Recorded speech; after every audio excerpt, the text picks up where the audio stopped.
வணக்கம் மாணவர்களே.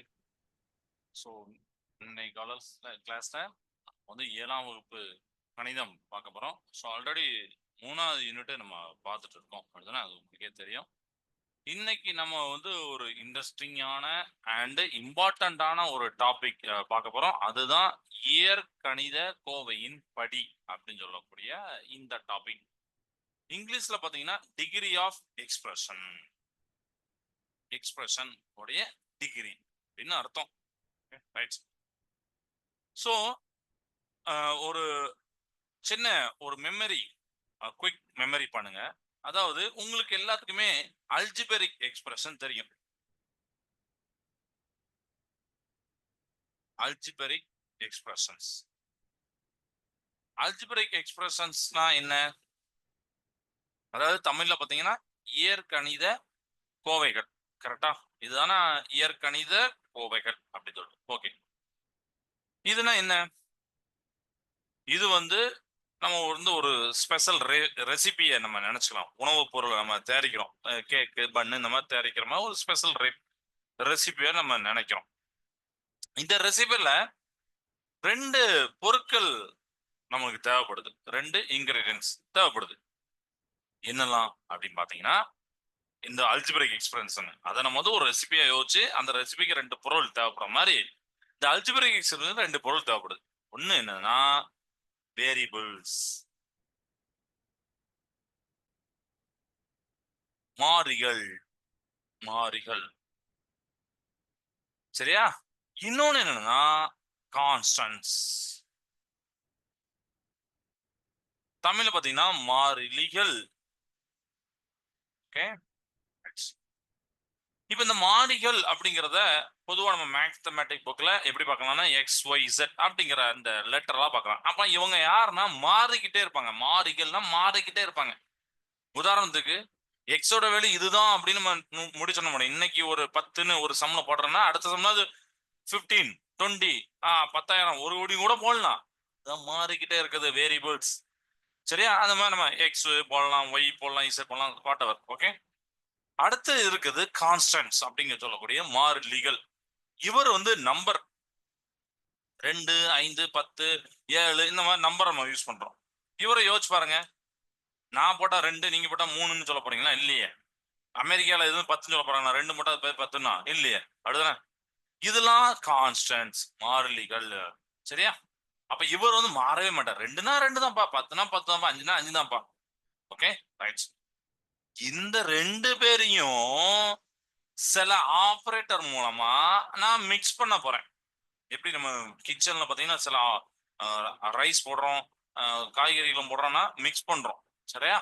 அதே மாதிரி மிக்ஸ் பண்றதுக்கு சில ஆபரேட்டர்ஸ், அதுதான் இந்த மாதிரி பிளஸ் மைனஸ், இந்த மாதிரி மல்டிபிள், இந்த மாதிரி ஆபரேட்டர்ஸை நம்ம யூஸ் பண்ண போறோம். ஆபரேட்டர் யூஸ் பண்ணி மிக்ஸ் பண்ண போறோம். இது கிளியர் ஆயிட்டா? உதாரணத்துக்கு ஒரு எக்ஸாம் பார்க்கலாமே. நான் இப்போ ஒரு எக்ஸ்பிரஷன் எழுதுறேன்னா ஒரு சமன்பாடு அப்படின்னு உங்களுக்கு புரியுற லாங்குவேஜ் சொல்லுங்க. 5x - 8 அப்படின்னு இருக்கு. இது வந்து ஒரு எக்ஸ்பிரஷன், இது வந்து ஒரு கோவை. சரியா? ரைட்டா? இதுல நீங்க பார்க்கக்கூடிய என்னன்னா 3 பேரை பார்ப்பீங்க. ஒண்ணு வந்து 5, இன்னொன்னு வந்து எக்ஸ், இன்னொன்னு வந்து 8. இது போக ஒரு ஆபரேட்டர். இந்த ஆபரேட்டர் இப்போதைக்கு விட்டுறேன், ஏன்னா அது உங்களுக்கு தெரிஞ்சு போச்சு. சரியா? இந்த 3 பேர் அப்படின்னு சொல்றது கூட இந்த 2 பேரும் ஒரே குடும்பத்தை சார்ந்தவங்க. யாரு? 5, 8 ஆல்ரெடி நான் சொல்லிட்டேன் கான்ஸ்டன்ட். அப்போ ஒரே குடும்பத்தை சேர்ந்தவங்க ஒருத்தர்னு வச்சுக்கோங்க. அப்புறம் இன்னொருத்தர் எக்ஸ் மட்டும் வந்துருக்காரு. அப்ப இதுல 2 பேர் இருக்காங்க. ஒருத்தர் யார் இருக்கா? வேரியபிள்ஸ், இன்னொன்னு கான்ஸ்டன்ட்ஸ். எக்ஸ்ங்கிறது இந்த இடத்துல வேரியபிள்ஸ், 5, 8ங்கிறது கான்ஸ்டன்ட். இந்த எக்ஸ்ங்கிற மதிப்பு மாறுபடும். அந்த இடத்துல 2 வரலாம், 10 வரலாம். அதுக்கு ஏற்ற மல்டிபிளுமே நம்பர் வேல்யூ மாற போகுது. பட் அவரு மாறிக்கிட்டே இருப்பாரு. இது வரைக்கும் கிளியர் ஆயிட்டா? இது வரைக்கும் எல்லாத்துக்கும் கிளியர் ஆயிட்டு. Very good. சரியா? ரைட். இப்போ அடுத்து இந்த எக்ஸ்பிரஷன் சொல்லிட்டேன். இதுல 5x 8 இதெல்லாம் பத்தி சொல்லிட்டேன். இதுல இந்த 5x அப்புறம் 8 இது சொல்றோம்ல, இதெல்லாம் டேம் அப்படின்னு சொல்லுவாங்க, உறுப்பு அப்படின்னு சொல்லுவாங்க. 5x, 8 இந்த மாதிரி 2 பேரை நம்ம பார்த்தோம் அந்த எக்ஸ்பிரஷன்ல, கோவையில. அப்ப இவங்கள 2 பேரையும் நம்ம வந்து என்ன சொல்றோம்னா, டேம் உறுப்புகள் அப்படின்னு சொல்லுவோம். ஏன்னா, அவர்தான் அந்த இதுல உறுப்பு அந்த அந்த எப்படி நம்ம உடலுக்கு வந்து உறுப்பு சேர்ந்தா தான் ஒரு ஃபுல்ஃபில் ஆகுதோ, அதே மாரி அந்த எக்ஸ்பிரஷனுக்கு அந்த உறுப்புகள்லாம் சேர்ந்த பிறகு தான் அந்த எக்ஸ்பிரஷனே குடுக்காரு. ரைட்டா? ஓகேப்பா, ரைட். இப்போ ஒரே மாதிரியான வேரியபிள் உள்ள டேர்ம்ஸ மட்டும் தான் நீங்க கூட்ட முடியும். அதுக்கு பேர் தான் லைக் டேர்ம்ஸ் அப்படிம்பாங்க. தமிழ்ல பார்த்தீங்கன்னா, ஒத்த ஒத்த உறுப்புகள் அப்படின்னு பேரு. இதான் எக்ஸாம்பிள் தரேன். உதாரணத்துக்கு 4x, 7x இந்த மாரி ஏதோ ஒண்ணு. 4x, 7x. இவங்கள பார்த்தாலே தெரியுது நம்பர் மாறலாம். அது பிரச்சனை இல்ல. அதாவது இந்த 4 இங்க 7 அப்படி மாறலாம். ஓகே. பட் எக்ஸ் வந்திருக்கும். இப்ப இவங்க 2 பேரும் கை குடுத்துக்குவாங்க. ஓகே. நம்ம 2 பேரும் ஒரே டைம்ஸ்ப்பா. ஒரே குடும்பத்த சார்ந்தவங்கப்பா அப்படின்னு மாரி. ஓகே. அப்போ இவங்க தான் லைக் டேர்ம்ஸ். சரியா? நீங்க ஆட் பண்ணும்போது இந்த மாதிரி லைக் டேர்ம்ஸ் தான் ஆட் பண்ண முடியும். ஒருத்தர் வந்து 5y ஒருத்தர் வாராருன்னா, அந்த 5y கூட நான் 7x கூட்டி 12xy அப்படின்னு மாத்த முடியாது. இது புரியும். மல்டிபிளா மாத்தலாம். அடிஷன்ல மல்டிபிளா நம்ம 7 into 5 35 x into y அப்படின்னு மாத்திக்கலாம். Okay right. அதை நம்ம பின்னாடி பார்க்கலாம். அப்போ இவங்க தான் லைக் டேர்ம்ஸ். அதே மாதிரி டிஃபரெண்டான வேரியபிள்ஸ் இருந்ததுன்னா அதை வந்து அன்லைக் டேர்ம்ஸ் சொல்றோம். இப்போ இந்த மாதிரி 7x 5y பாத்தீங்கன்னா டிஃபரெண்டான வேரியபிள்ஸ். இது வந்து அன்லைக் டேர்ம்ஸ். சரியாப்பா? Unlike terms. அதாவது மாறுபட்ட உறுப்புகள் அப்படின்னு பேரு. இவங்கள 4x 5y இல்ல 7x 8z அப்படின்னு வந்ததுலாம் உங்க புக்கை பாத்தீங்கன்னா உங்களுக்குமே சொல்லிடணும். ஓகேப்பா, இதெல்லாம் வந்து மாறுபட்ட உறுப்புகள் அன்லைக் டேர்ம்ஸ் சொல்லிடணும். எப்பவுமே நம்ம லைக் டேர்ம்ஸ் மட்டும்தான் ஆடோ இல்ல சப்ட்ராக்டோ பண்ண முடியும். மல்டிபிள் வேற. அவர் வந்து யாரும் மல்டிபிள். ஆனா அடிஷன்லயோ இல்ல சப்ட்ராக்ஷன் அதாவது கூட்டதுலயோ கடித்தலையோ ஒரே மாதிரி டேர்ம்ஸ் மட்டும் தான் நீங்க வந்து இது பண்ண முடியும். சரியா? ஒத்த உறுப்புகள் தான் பண்ண முடியும். இது கிளியர் ஆயிட்டா? ஓகே. இப்போ நாம பவர் அப்படின்னு சொல்லக்கூடிய ஒரு இடத்துக்கு வரோம். பவர்.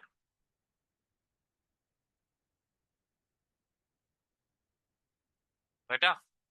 அதாவது நம்ம வந்து எக்ஸ்பொனன்ஸ் அப்படின்னு சொல்லிட்டு இதுக்கு முன்னாடி பார்த்திருப்போம். அதான் நீங்க படிச்சிருக்கீங்க. அடுக்குகள் எண்கள் அப்படின்னு சொல்லிட்டு. எக்ஸ்பொனன்ஸ் அப்படின்னா அடுக்கு எண்கள் அப்படின்னு படிச்சிருப்பீங்க. ஒன்றுக்கு மேல ஒன்று இல்ல 2 அந்த மாதிரி இருக்கும்போது நீங்க அதை எப்படி சொல்லுவீங்கன்னா உங்களுக்கு தெரியும். இப்போ இதை வந்து பவர் அப்படின்னு சொல்லுவோம். அதனால 1 ஸ்கொயர் அப்படின்னு சொல்லுவோம். அப்படின்னா பவர். ஓகேவா? ரைட். இப்போ இந்த 1 ஸ்கொயர் போடுறேன் இல்லைன்னா ஒரு 3 ஸ்கொயர் போடுறேன். ஏதோ ஒரு நம்பரை போடுறேன். சரியா? ஸ்கொயர் போடுறேன். இப்போ இந்த 2ன்னு இருக்குல்ல, இதுதான் பவர். சரியா? இதுதான் பவர். ஒரு வேரியபிள் அந்த வேரியபிளுக்கு மேல 2 இருந்ததுன்னா, இப்ப இது வேரியபிள், இது கான்ஸ்டன்ட். சரியா? நான் அடுத்து சொல்ல போறேன். ஒரு வேரியபிளுக்கு மேல 2 இருந்ததுன்னா எப்படி? ஒரு வேரியபிள் எக்ஸ் எழுதுனா அதுக்கு மேல 2 இப்படி போட்டுக்கிறேன். அப்போ இது வந்து வேரியபிள். சரியா? அப்போ இந்த ஒரு எக்ஸ் ஒரு டேமோடைய பவரை தான் நாம டிகிரின்னு சொல்ல போறோம். சரியா? புரியுதாப்பா? 3 ஸ்கொயர் அப்படின்னா நீங்க 9 போட்டுறீங்க. கரெக்ட். ஓகே. இப்ப எக்ஸ் அப்படின்னு என்னன்னே தெரியாது. அதை நான் 9 சொல்ல முடியுமா? சொல்ல முடியாதுல்ல. அதேதான். அப்போ அந்த 3 ஸ்கொயர்லாம் சொல்லும் போது நீங்க பவர்னு சொல்றீங்க. ஒரு வேரியபிள் மேல இருக்கக்கூடிய அந்த 2 அந்த எக்ஸ் ஒரு டேம் அப்படிதானே? இந்த எக்ஸ் ஒரு டேம் இப்ப தெரியும். அது ஒரு உறுப்புன்னு தெரியும். அதோடைய பவரை நம்ம டிகிரின்னு சொல்ல போறோம். அதுதான் படி படி அப்படின்னு நம்ம சொல்ல போறோம். கிளியரா புரியுதாப்பா? ஓகே. இத புரிஞ்சுக்காண்டி நம்ம என்ன பண்ணலாம்னா ஒரு ஸ்கொயர் எடுத்துக்கிறேன். ஒரு சதுரம் எடுத்துக்கிறேன். சதுரத்துடைய பரப்பு உங்களுக்கு பார்க்க தெரியும். சும்மா ஒரு இதா போடுறேன். அப்படி இருக்கு. இப்ப இதோடைய சைடு எக்ஸ் அப்படின்னு நான் சொல்லிட்டேன் வச்சுக்கோங்க. ஒரு பக்கம் வந்து எக்ஸ். எல்லாமே சேமா இருக்கிறது தான் நம்ம சதுரம். அப்படிதானே? இப்போ இந்த ஸ்கொயரோடைய பரப்பு அப்படின்னு கேட்கும் போது லென்த் இன்ட்டு பிரெத் அப்படின்னு சொல்லுவோம். அதாவது நீளம் இன்ட்டு அகலம் அப்படின்னு சொல்லுவோம். ஏரியா. அப்போ X into X 2 X multi பண்ணா எக்ஸ் ஸ்கொயர். ஏன்னா இவருக்கு பவர்ல இப்படி ஒண்ணு இருப்பாரு. அதுதான் இத ரெண்டுத்தையும் கூட்டணும் அப்படிலாம் நம்ம முன்னாடி படிச்சிருக்கீங்க. நம்ம முன்னாடியே பார்த்திருக்கீங்க. சோ அதனால 2 வரும். ஓகேவா? அப்போ இதுதான் டேம் எக்ஸ். இந்த 2 தான் டிகிரின்னு சொன்னோம். கரெக்ட்டா? ஓகே. அது தெரிஞ்சு போச்சுல. அப்ப இந்த பவர் 2 தான் இந்த இடத்துல டிகிரி. அப்ப இந்த டேம் கேட்கறாங்க. இல்ல இந்த ஸ்கொயரோட ஏரியாவுடைய டிகிரி என்னப்பா கேட்கறாங்கன்னா, டிகிரி 2 படி 2 அப்படின்னு சொல்ல போறீங்க. சரியா? ரைட். இப்ப இது ரொம்ப ஈஸியா இருக்கு. ஒரு ஸ்கொயருக்கு ரொம்ப ஈஸியா இருக்கு. லென்த் இன்டு பிரெத்ன்னு ஈஸியா பார்த்துடலாம். ஒரு ரெக்டாங்கிள் எடுங்கப்ப.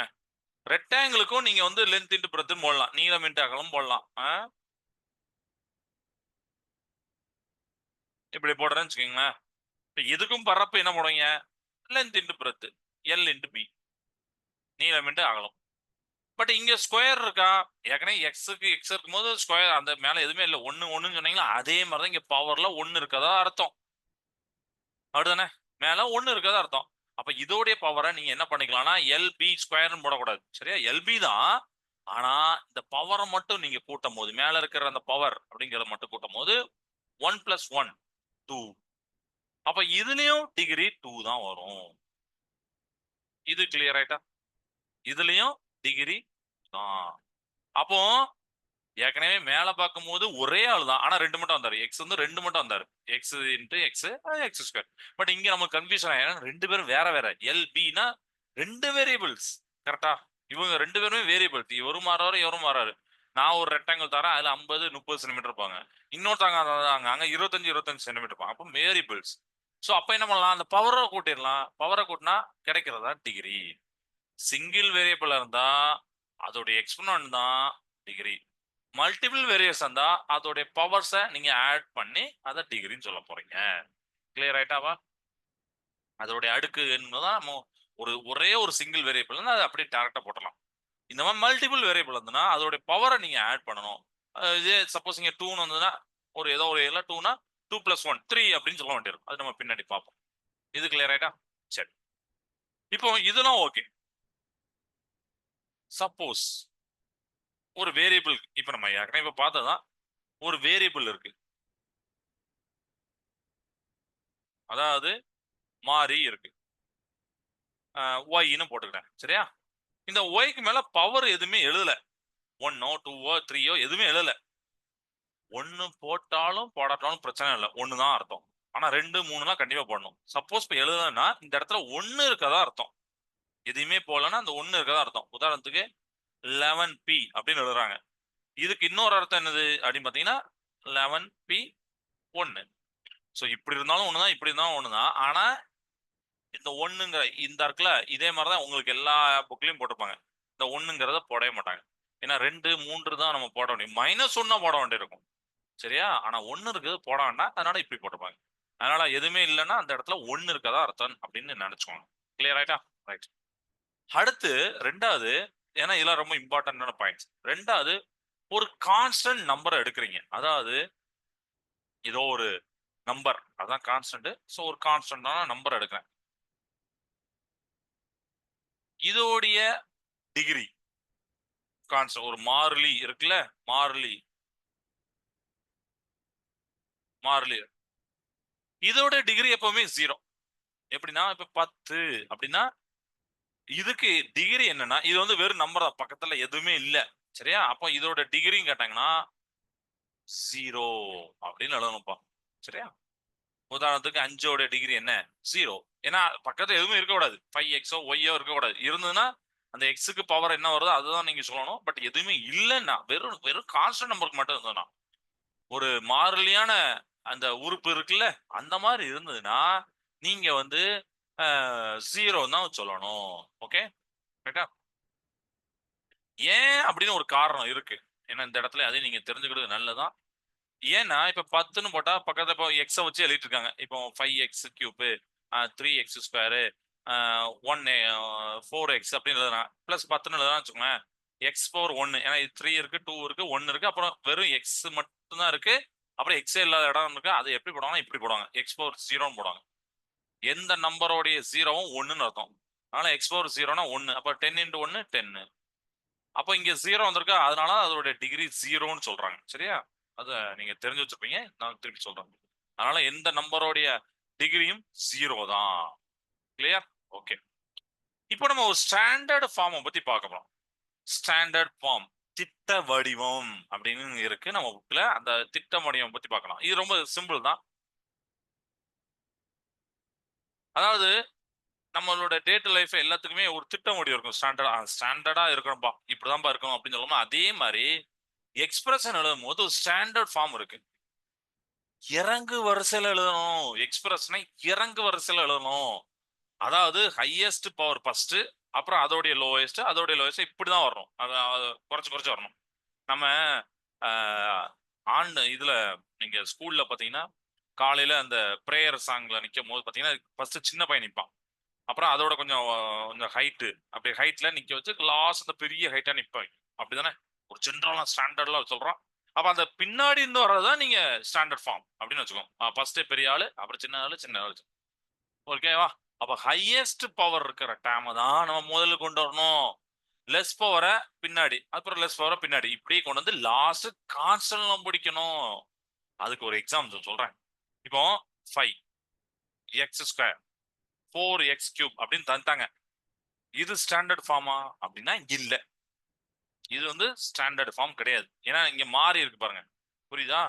அப்ப இவர ஸ்டாண்டர்ட் ஃபார்ம் கொண்டு வரணும்னா ஃபர்ஸ்ட் என்ன சொன்னா, ஹையஸ்ட் பவரை ஃபர்ஸ்ட் கொண்டு வரணும். இதுக்குள்ள யார் ஹையஸ்ட் பவர்? கான்ஸ்டன்ட். எப்பவுமே பவர் 0 தான்.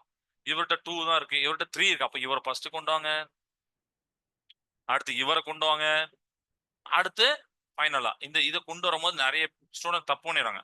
5 கொண்டு வரும் -5 போடுறாங்க. இது முன்னாடி பிளஸ் அப்படிதான் ஒளிஞ்சிருக்கு. மைனஸ்னா மைனஸ் போடணும், ஆனா பிளஸ்னா போட வேண்டிய அவசியம் இல்லை, முன்னாடி நம்பர் மட்டும். அப்ப இந்த கொண்டு வரும்போது பிளஸ் தான் போடணும். அப்ப இதுதான் ஸ்டாண்டர்ட் ஃபார்ம், இதுதான் திட்ட வடிவம். புரியுதா? ஹையஸ்ட்ல இருந்து கொண்டு வந்திருக்கேன். ஏன்னா இதை வந்து நம்ம எக்ஸாம்ல கேட்பாங்க, நீங்க ஆல்ரெடி பார்த்துருப்பீங்க, உங்களுக்கு வந்திருக்கும் கொஸ்டின் பேப்பர்ல. ஏதாவது ஒரு ஈக்குவேஷன் கொடுத்து ஸ்டாண்டர்ட் ஃபார்ம்ல எழுதுப்பா அப்படிம்பாங்க. இது கூட கொஞ்சம் ஈஸியா இருக்கு. இப்போ 5 வந்து சின்னது, அப்புறம் இப்படி இருக்கு. சில இடத்துல என்ன பண்ணுவாங்கன்னா ஃபர்ஸ்ட் கியூப் போடுறாங்க, இடையில ஸ்கொயர் போடுவாங்க, அப்ப திரும்பி 5 போடுவாங்க. நம்ம ஃபர்ஸ்ட் பார்த்தோன்னே கியூப் தான் ஃபர்ஸ்ட் போட்டு எழுதிடக்கூடாது, தப்பாயிரும். திருப்பி அடிச்சு அடிச்சு எழுதுக்கு ரொம்ப அவசியமா இருக்கும். அதனால நல்ல ஈக்குவேஷனை ஃபர்ஸ்ட் கரெக்டா பார்த்து யாரு கூட இருக்கா x². இப்போ டைரக்டா இதுல கூட இப்படி இருக்கு. சில இடத்துல கொஞ்சம் நீங்க கூட்ட வேண்டியிருக்கும், பவரே கூட்டி பார்க்க வேண்டியிருக்கும். அது நம்ம பின்னாடி பார்க்கலாம். அந்த மாதிரி இடத்துல நீங்க அதை பார்த்துட்டு நீங்க ஈக்குவேஷனை ரெடி பண்ணணும், எக்ஸ்பிரஷன் ரெடி பண்ணணும். ஓகே. இப்போ இந்த இடத்துல ஒரு டவுட் வரும், ஏன் சார் எனக்கு ஸ்டாண்டர்ட் ஃபார்ம்? இந்த கொஸ்டின் உங்களுக்கு தோணுதா? எனக்கு தோண பிரச்சனை இல்லை, டீச்சரா இருக்கவங்களுக்கு தோண பிரச்சனை இல்லை, ஸ்டூடெண்ட்ஸ் தோன்றத டீச்சர்கிட்ட கேட்கணும். கரெக்டா? ஏன் சார் ஸ்டாண்டர்ட் ஃபார்ம் நம்ம ரெடி பண்ணோம், அதனால என்ன யூஸ் அப்படின்னு கொஸ்டின் வருதுல. ஏன்னா இந்த ஸ்டாண்டர்ட் ஃபார்ம் தான் இந்த எக்ஸ்பிரஷனோடைய டிகிரிய, அதாவது இந்த சமன்பாட்டோடைய படிய ஈஸியா கால்குலேட் பண்றதுக்கு யூஸ் ஆகும்பா. புரியுதா? ஈஸியா கால்குலேட் பண்றதுக்கு யூஸ். அதுக்கு தான் ஸ்டாண்டர்ட் ஃபார்ம்ல எழுதுறாங்க. கச்சமச்சா எழுதுனா நம்மளால கண்டுபிடிக்க முடியாது. ஸோ டிகிரியை பார்க்கறதுக்கு இந்த மாதிரி பெருசு சின்னது அப்படின்னு எழுதுறதான் படிய பார்க்கறதுக்கு ரொம்ப ரொம்ப கொஞ்சம் குயிக்காவே பார்க்கறது யூஸ் ஆகும். சரியா? ஓகே. இப்போ ஒரு எக்ஸாம்பிள், x³ 3x² 4 அப்படின்னு ஒரு எக்ஸ்பிரஷன் தாரேன். சரியா? இப்படி தந்தேன். இது பார்த்தாலே தெரியும், ஆமா இது நான் எக்ஸ்பிரஷன் சார், நான் தான் பார்த்துருக்கேனே, இந்த மாதிரி ஒரு கோவையை நான் நிறைய பார்த்துருக்கேன் அப்படின்னு சொல்லுவீங்க. ரைட். இப்போ பாருங்க, நான் வரிசைக்கு எழுதிட்டேன், ஸ்டாண்டர்ட் ஃபார்ம்ல இருக்கு. Yes, condition applied. Okay, right. First x³ எடுத்துக்கிறேன். இதோட பவர் என்ன? 3. அதுதானே? அடுத்து இவர் வரேன், இவர்கிட்ட மட்டும் வரேன். இவரோட பவர் என்ன அப்படின்னா நீங்க சொல்லுவீங்க, சார் x² 2. எஸ். இவர்கிட்ட சார் 0 சார், ஆல்ரெடி நீங்க சொல்றீங்க சார், கான்ஸ்டன்ட்னா 0 சார், நம்பர் அப்படின்னா 0. எஸ் போட்டனா. அப்ப இதுல 3 தானே பெரிய பவர். ஓகேவா? அப்போ இந்த எக்ஸ்பிரஷனுடைய டிகிரி 3. ஓகே. இந்த கோவையோடைய படி ஒரு கோவையின் படி.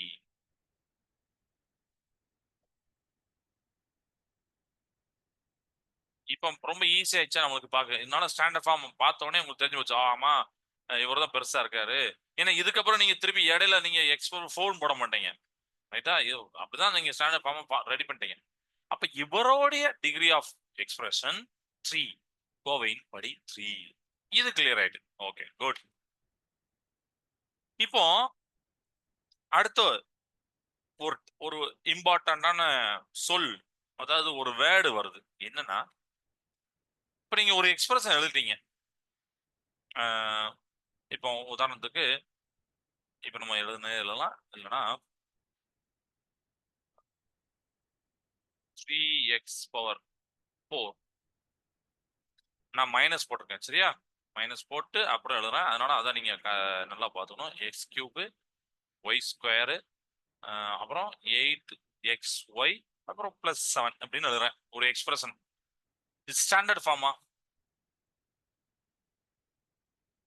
x⁴, x⁴3, x, ஓகே, வரிசையா தான் இருக்கு.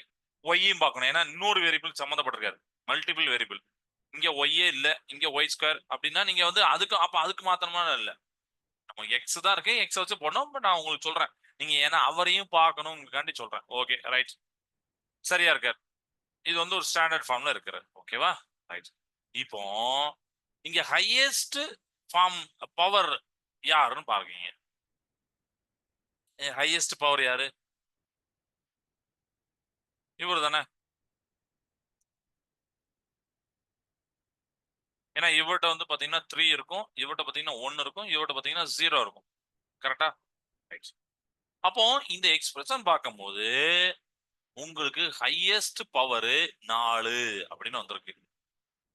அப்போ இதுல நான் வந்து என்ன பண்ணிட்டேன் அப்படின்னா, இவங்களை கன்சிடர் பண்ணாம இவங்களை மட்டும் பார்த்துட்டு ஓகே 4 அப்படி போட்டலாமா? நான் தப்பு. ஏன்? ஏன்னா நான் ஒரு வார்த்தை இடையில சொன்னேன். என்னன்னா, ஒரே ஒரு வேரியபிள் வந்தா பிரச்சனை இல்லப்பா, நீங்க போடலாம். பவர் இதோட degree of expression sir 4 sir அப்படின்னு போடலாம். ஆனால் மல்டிபிள் வேரியபிள் பண்ணும்போது நான் ஏற்கனவே சொன்னேன்ல, மல்டிபிள் வேரியபிள் வரும்போது அவங்களுடைய பவரை கூட்டணும்ல. அப்ப இவங்களும் நீங்க பார்க்கணும், இவங்களையும் பார்க்கணும்ல. இவரை மட்டும் பார்த்துட்டு போட்டா தப்பு. நிறைய ஸ்டூடண்ட் இந்த இடத்துல தப்பு பண்ணிடுறாங்க. புரியுதா? அப்ப என்ன பண்ணணும்? இவருடைய பவர் 4 தான், இவரோட பவர் 3 இல்ல. ஏன்னா நீங்க இவர் கன்சிடர் பண்ணல. அப்ப இந்த 2 நீங்க கூட்டணும். இந்த இடத்துல 2 கூட்டணும். அப்ப இந்த இடத்துல சார் 1 1 கூட்டுங்க. அப்ப இவர் 5ஆ மாறுவாரு, இது 4ஆ மாறுவாரு, இது 2ஆ மாறுவாரு, 0. அப்ப இப்ப யாரு ஹையஸ்ட்னா சார் இவர்தான் சார் 5. இவர்தான். எஸ், கரெக்டா? இப்ப புரியுதா? ஒரு மல்டிபிள் வேரியபிள் வந்தா எப்படி நம்ம மாத்தணும்னு புரியுதா? சிங்கிள் வேரியபிள்னா பிரச்சனை இல்ல. அவர்ட்ட அந்த 4 3 பார்த்து போட்டலாம். மல்டிபிள்னா நீங்க பவரை கூட்டணும். கிளியர் ஆயிட்டப்பா? இதுல டவுட்னா நீங்க கேளுங்க. சரியா? அப்ப ஹையஸ்ட் பவர் 5. அப்ப இந்த இடத்துல இந்த ஈக்குவேஷன், இந்த எக்ஸ்பிரஷனோட டிகிரி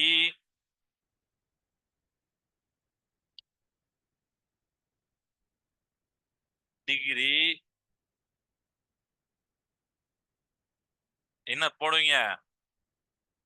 அதாவது கோவையின் படி 5. கரெக்ட். ரைட்டா? Degree of the expression 5. Very good. Right. இப்போ நான் இம்பார்ட்டன்டான ஒரு சொல்லு ஒண்ணு வரப்போகுது அப்படின்னு சொன்னா அந்த சொல் என்ன அப்படின்னா, பொதுவா நம்ம இதுல பாத்தீங்கன்னா தலைவர் அப்படின்னு ஒருத்தவங்க உண்டு. தலைவர்னு என்னத்தம்? அவர் தான் அந்த லீட் பண்ணிட்டு போறாருப்பா, அந்த குழுவை லீட் பண்ணி போறாரு.